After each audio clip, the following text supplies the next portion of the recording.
6 fragrance misconceptions debunked. Hi everyone, I'm João Lima. I always love fragrances, and this is my channel Scented Moments, where we discuss everything about fragrances since 2018. In this video, we will be tackling some of the most common, popular fragrance misconceptions. So let's get started. So the first fragrance misconception I consider to be currently probably the most popular fragrance misconception, which is maceration. How many times you haven't heard already, especially from reviewers promoting cologne brands and cologne fragrances, that, oh, if you buy a new fragrance and when you spray it, and if you don't like it, but you just need to macerate it, let it settle, and it will macerate. So that you will have a richer, fuller experience. Nothing more wrong. So, maceration, what is maceration? I'm not a chemist, I'm not a perfumer, so I cannot give you like a full-on lecture with technical terms about what maceration is, but simply put, maceration is a process where the chemicals in the fragrance blend with the alcohol, they softened the sharp edges and they let the composition settle. And this process happens in the lab even before the fragrance is bottled. So every time now you will hear about maceration when you just spray your bottle.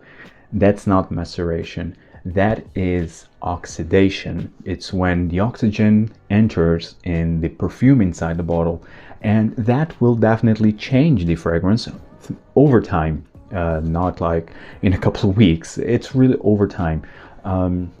In that process, so letting oxygen entering the fragrance will definitely change how the fragrance smells like, and especially in time, the top notes, as the citruses, they tend to fade away, and what you will then left with is the heavy base notes like vanilla, patchouli, woods, animalic notes. So those are the notes that will remain more present in the bottle. So that's the process of oxidation, which then leads to the perfume expiring, because the fragrances do expire. It's just a matter of how you store them, because the better you store them, the more you conserve and maximize the use of the fragrance. So you always need to store your fragrances in a dark, cool, dry place.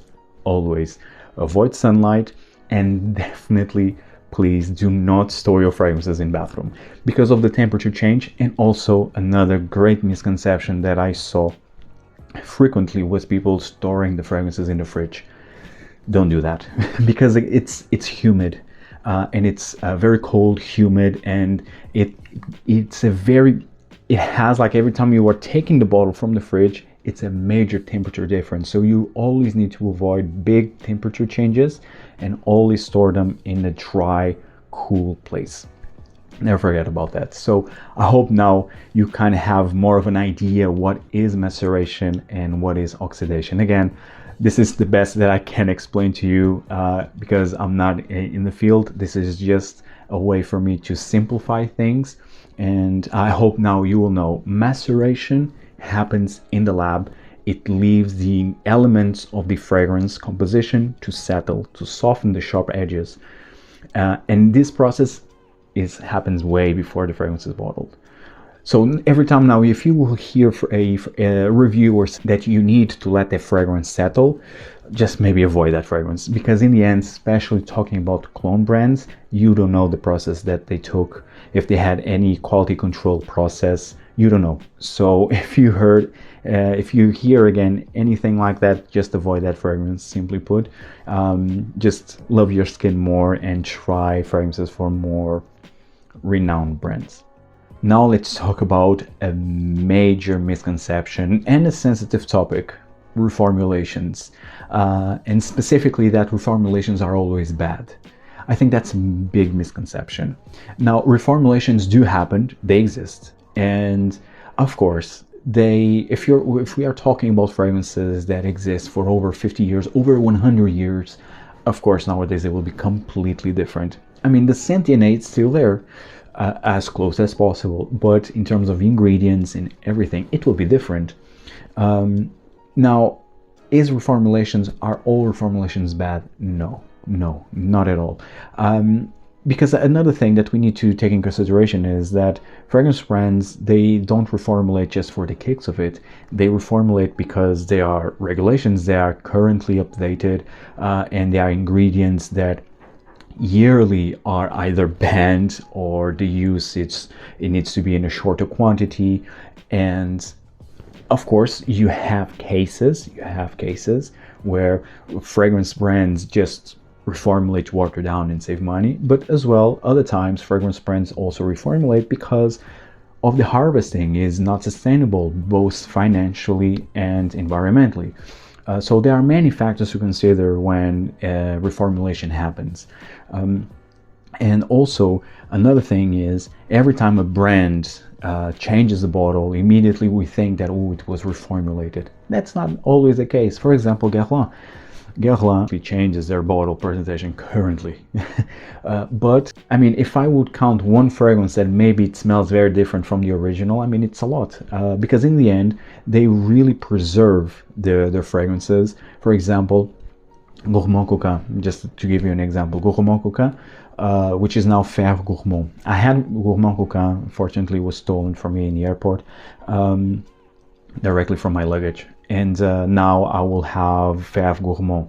They smell the same. It's exactly the same. However, I already saw reviews, people like saying, oh, it changes, it's completely watered down, doesn't smell the same. It smells the same. Because in the end, a lot of times this is psychological. Fragrance brands just eventually can make a very mild tweak in the current presentation, the current version, but it will be barely detectable. So this is just psychological. It's because we assume that the fragrance changed. So we just, the minute we smell, for us is already different because we have this already preconceived idea that the fragrance is different. But in the end, that's not the case, especially with Fève Gourmand. It's definitely not the case, actually. Thierry Vasseur, when he had an interview with Sebastian, that perfume guy, he literally said the formulation is the same, and he showed. Actually, he literally showed that the formulation is the same between Fève Gourmand and the Gourmand Coca. But so this just to say, in the end, to wrap up, reformulations aren't always bad. No. Of course, again, if you love fragrances like that were released 50 years ago, 60, 100 years ago, of course it will be different. But if we're talking about fragrances that were released 3, 4, 5 years ago, the difference, if it exists, it's mild. It will be mild, and not always for bad. And that's another thing, actually, another topic that I want to add here. You will always love, no matter what the current version is, you will always love the current version of a perfume if you never tried the previous version, the previous formula. That happens with me all the time. If I try, for example, let's say Coromandel. I love the Eau de Parfum, love the Eau de Parfum, absolutely love it. It's one of my favorites. However, if I will try the Eau de Toilette, for example, sure, I will appreciate it, definitely. However, because I already have experience and already have a connection with the Eau de Parfum, I will not feel the need to have the Eau de Toilette. So this is also another thing to take in consideration. So in the end, reformulations do happen. Not all of them are bad. Some of them, of course, again, there are exceptions. I would say that some fragrances are indeed watered down and they don't smell the same. But I think in the end, there is a big fuss around reformulations that for me it's a bit too much. Because in the end, that specific fragrance still smells great. Maybe not as great as it once was, but still smells great. So maybe let's take a step back and just appreciate what we currently have and just move on. Now, the next misconception is that Eau de Parfum and Parfum perform better than Eau de Toilette. Now, in theory, yes, because Eau de Parfum and Parfum, they are more concentrated. They are more concentrated. They have more perfume oil in them. So, of course, in theory, they will at least last longer.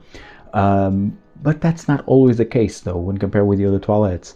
Now, the other toilets, because they have more alcohol in them, they will project more. The scent will project more, and you would feel more layers. You will feel more changes in the fragrance. When you will go then for the other parfum, it will be already, because of the concentration of the oils, so it will be more dense, more thick. Maybe the changes will not be as much as in the other toilette. It will be maybe more of a linear experience, and it will already not perform as good as in the other toilette. And if you go for the extrait or parfum, the projection will be even lower, because it's even more concentrated, so we have more oils in that perfume. So what can happen is that it can last longer. But again, that's not always the case, because in the end it will always depend on your skin chemistry and how you perceive the fragrance. So I always advise you to not take for granted that just because a fragrance has higher concentrated, it will automatically perform better. Might not be the case. For me, can be. For you, can be different. So I always advise you to try the fragrances first, and then see for yourself which one will act better on your skin. The next fragrance myth, the compliment magnet fragrances. People searching for the most complimented fragrance, that fragrance that will get you a boyfriend, girlfriend, or just a significant other, fragrance that will drop their panties or the boxers, or we all saw that. And we all know, especially in the forums, like Reddit forums or Fragrantica, whatever, like people want to have that fragrance that will get them lots of compliments.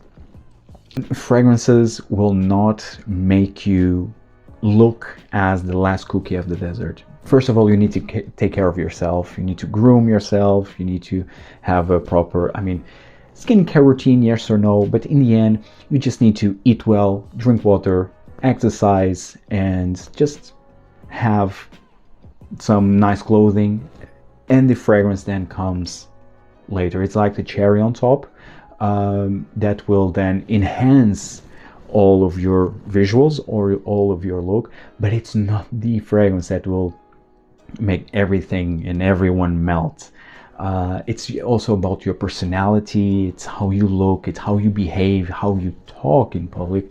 That's what it will truly highlight you, will make you unique, will make you stand out. The fragrance, of course, will just enhance that, will just echo that. So first, work always on yourself first. If you want compliments, of course, because fragrances are much more than that. Fragrances it's an art, it's a way of communication, like all art is, and it's to be appreciated. It's something to be worn for yourself, not for others.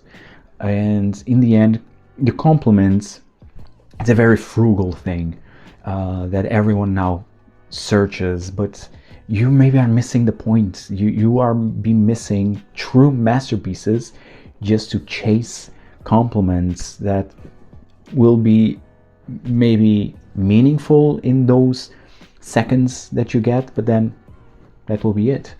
You should always try fragrances for yourself, not for others.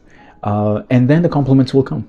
I was never a person that care compliments. Like, I never wear fragrances for compliments, but they do appear. I already receive a lot of compliments. However, those compliments, that's another thing, that these compliments come from people that already have some sort of intimacy, or they already have some sort of connection with you. So for me, for example, I'm talking about my family, not just my parents, but my uncles, my cousins, my fiance, of course, my fiance's family, my friends. So these are the people that, my colleagues, so these are the people that because they have connection with me, they are more free to speak, or they are more at ease to compliment, to say a compliment. So they will compliment because they already have a connection with me. Now, I already received compliments, let's say, from strangers, but it was like literally the only time that happened. It was in Uber, when I was catching an Uber, going to a night out, or going to a date with my fiance, like we are grabbing dinner out. And the Uber driver was complimenting me and her, or just me if I'm alone. Like, I already received compliments from Uber drivers, but that's about it. That's it.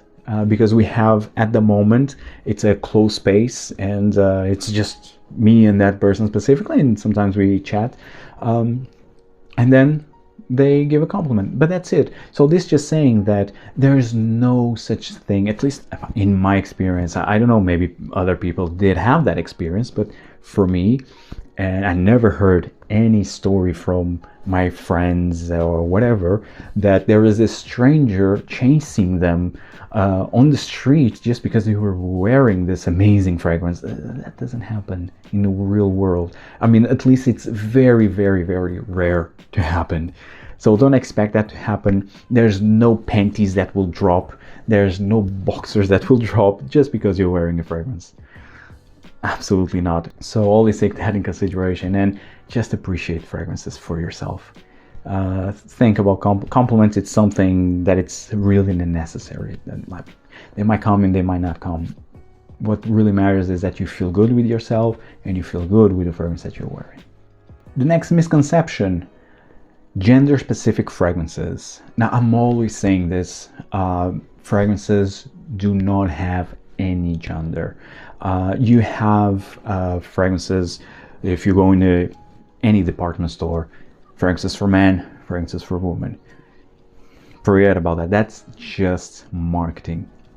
Fragrances are unisex. I always advise you to just explore everything.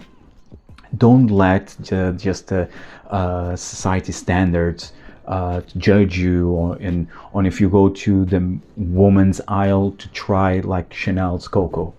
Try for yourself.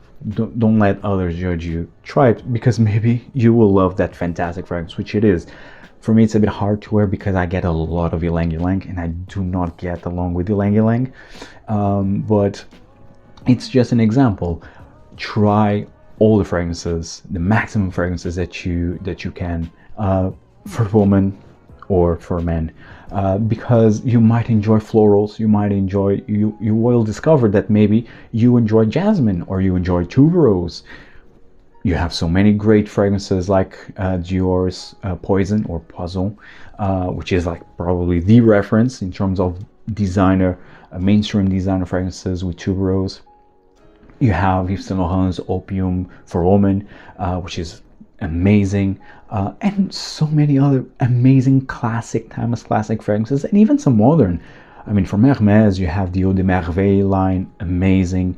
You have the Un Jardin line, which is, I think, at least in Portugal, it's in that Un Jardin line is always in the woman's aisle, and that line is amazing. It's really fantastic. So do not private yourself from trying truly amazing fragrances just because they are marketed for women.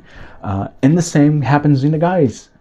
So don't be afraid to just try the fragrances, explore the fragrances, because you will then discover that, in the end you love sandalwood or cedarwood or patchouli or rose or ylang ylang. That's the thrill of the fragrance journey. It's discovering new scents, discovering new notes, and discovering yourself. In the end, you will discover new tastes that you never thought that you would like, but because you tried that specific fragrance, no matter the marketing behind it, you loved it. So again, all fragrances are unisex. And last but by no means least, natural is always better than synthetic. Now, this is something used very often, especially with, again, marketing of fragrance brands. that they have natural ingredients and so on, because people will automatically think that, oh, if this has a natural ingredient, this will be way better than if it wouldn't, if it hadn't any natural ingredients. That's not true. All fragrances, either with naturals or more synthetic, they always contain chemicals. And quite honestly, synthetics, they are more sustainable, long-lasting, and they can replicate scents that you cannot detect in natural ingredients. Now, of course, natural and also the synthetics are more stable, because the natural ingredients, some natural ingredients, they do change and they are hard to control. But in the end, the synthetics, they are necessary. They are as necessary as natural ingredients. But natural ingredients have this other opposite side. They might be hard to harvest, and it might cause harm into the environment, and also can not be financially sustainable to harvest like a natural fragrance over and over again, of course. And also some naturals can cause allergies. So just don't assume that, oh, natural is always better. Not necessary. I mean, both natural and synthetic, they need to coexist. And for me, quite honestly, I much prefer to have like a full-on synthetic fragrance, but that comes across as natural smelling. Because in the end, that's the artistry of perfumery and of the parfumeur. It's using just synthetics, but blend them in a way that they will come across as natural, like as an image, or as an image like of a landscape, or as food, for example, gourmands. So that for me is the magic of it. I don't really care if it has natural or not, as long as it comes across as a natural feel. Of course, you have some ingredients that if you smell them as a raw material, they smell amazing. Oud comes to mind, although you have very different types of oud. Rose, it's amazing, like the pure rose oil, it's fantastic. Iris, wow. These naturals they smell amazing. However, they take time, both to harvest, both to control within the fragrance composition overall, and so that's why, like, naturals, although they are great, not necessarily better than synthetics. So again, in conclusion, like I said, natural and synthetics, they need to coexist in the perfume world. And so that was it, guys. 6 fragrance misconceptions debunked. I hope you enjoyed this video. Let me know in the comments down below what other fragrance misconceptions you think should be tackled. If you find value in this video, hit the like button, subscribe, check out all my other fragrance content, and see you in the next video. Take care, guys. Ciao.